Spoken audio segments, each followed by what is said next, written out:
Hello everyone, welcome back to me. I am Aninda Venny from 5 Extension English Education.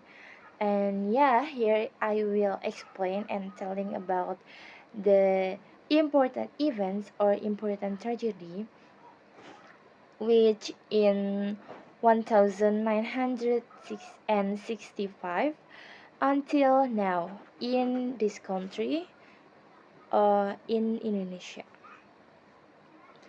Uh, we can we can start from the first tragedy. During this riot, many shops and companies were destroyed by the mob's fury, especially those belonging to Indonesian citizens of Chinese descent. The large, the large concentration of riots occurred in Jakarta, Medan, and Surakarta. During the riots, many Indonesian citizens of Chinese descent left Indonesia.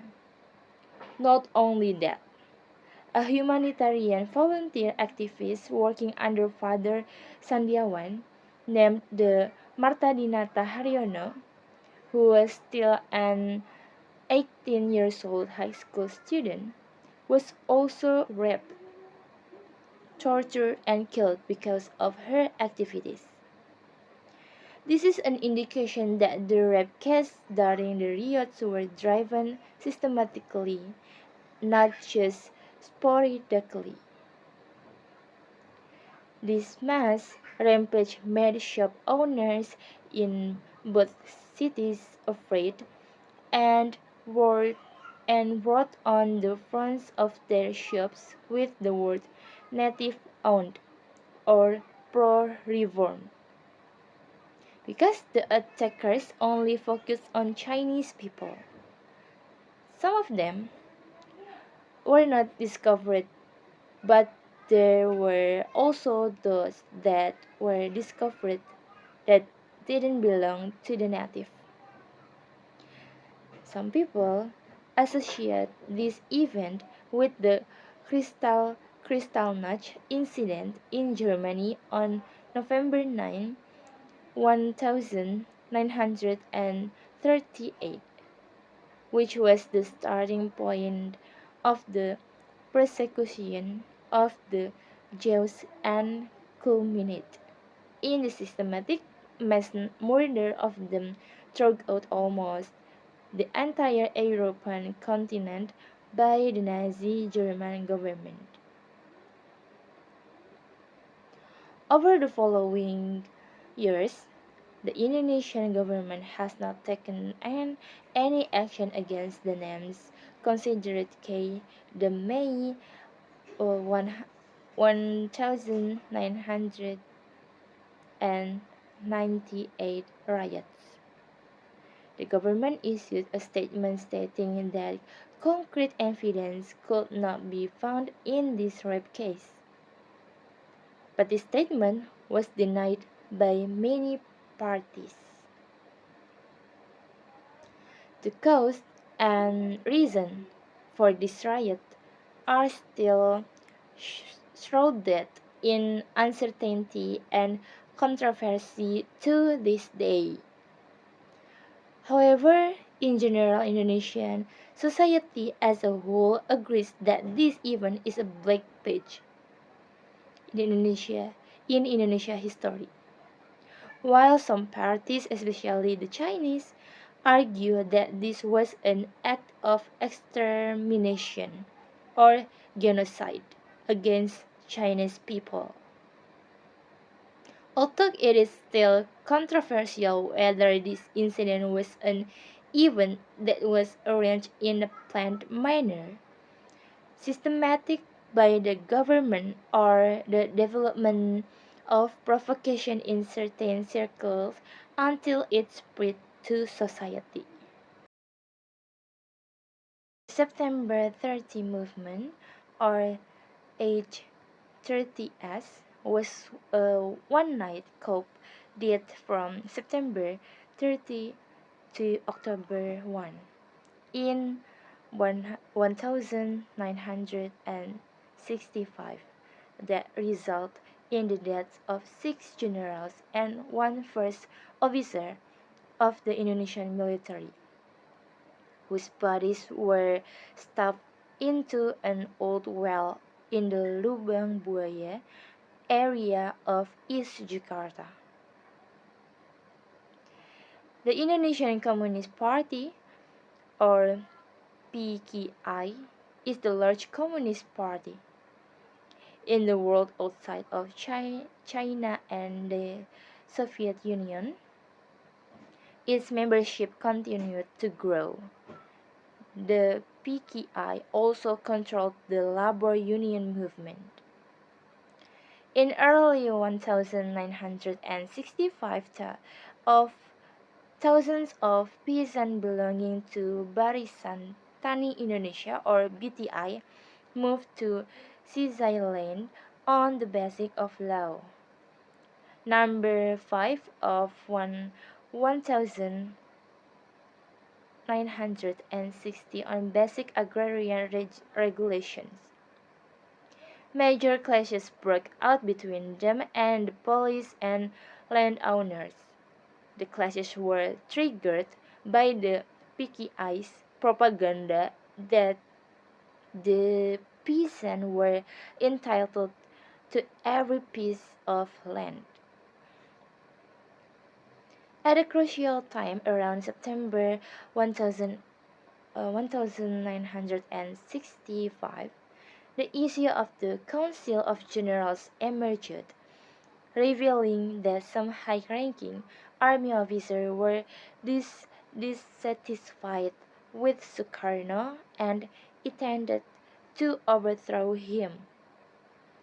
In response to this issue, Sukarno is said to have ordered the Cakrabirawa troops to arrest and bring them to be tried by Sukarno.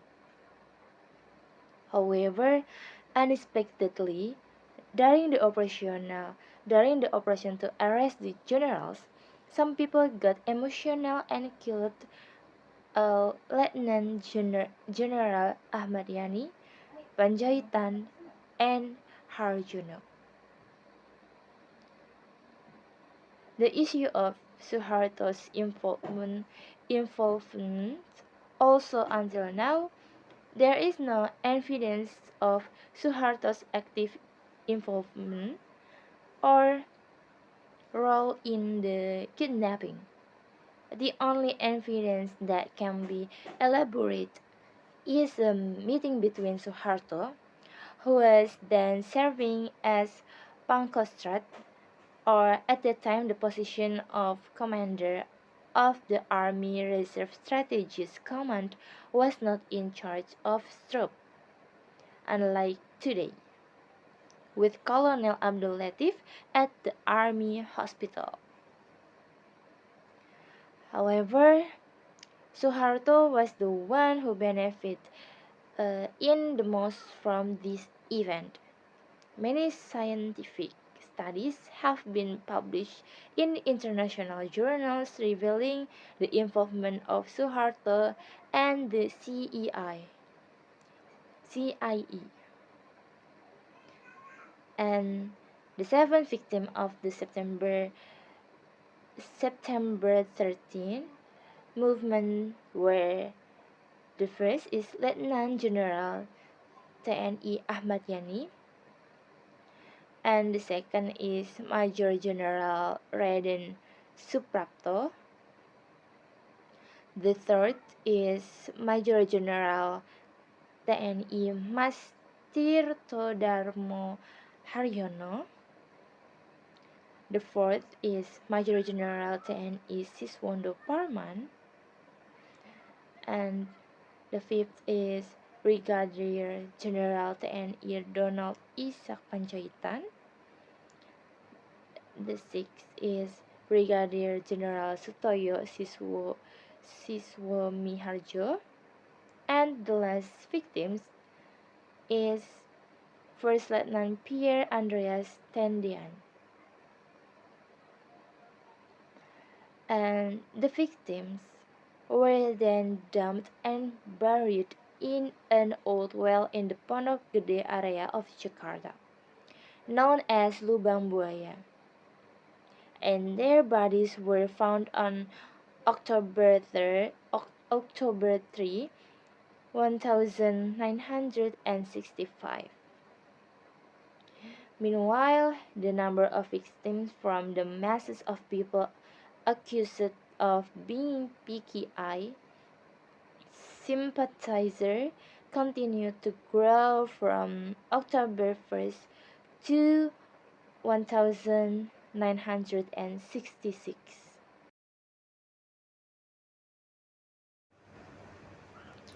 The Trisakti tragedy was a shooting incident that occurred on May 12, 1998. The shooting was directed against students during a demonstrations demanding Suharto step down from office. This incident killed four students of Trisakti University in Jakarta, Indonesia, and dozens were injured. The Trisakti conflict that occurred between students and the state apparatus itself is one of the examples of vertical conflict. In this tragedy, students demonstrated for Suharto to step down from his term as President of the Republic of Indonesia, and they demanded that the government be responsible for the economic crisis caused by the Trisakti conflict. Those killed were Elang Mulia Lesmana, Heri Hertanto, Hafidin Royan, and Hendriawan C. They were shot dead on campus, hit by live bullets in vital places such as the head, throat, and chest. The shooting incident of the four Trisakti University students was also described in detail and accurately by a literary writer and journalist. Indonesia's economy began to falter in early 1998, affected by the Asian financial crisis, also called the monetary crisis. Students staged massive demonstrations at the Nusantara building, including Trisakti University students. They took a peaceful march from Trisakti campus to Gedung Nusantara. But their action was hampered by a blockade from the police, and the military came later. Some students tried to negotiate with the police. And finally, the students moved back, followed by the advance of the security force. The security force began firing bullets at the students. The students panicked and scattered. Most of them took refuge in Trisakti University. But the security force continued shooting. Victims fell and were rushed to Sumberwaras Hospital.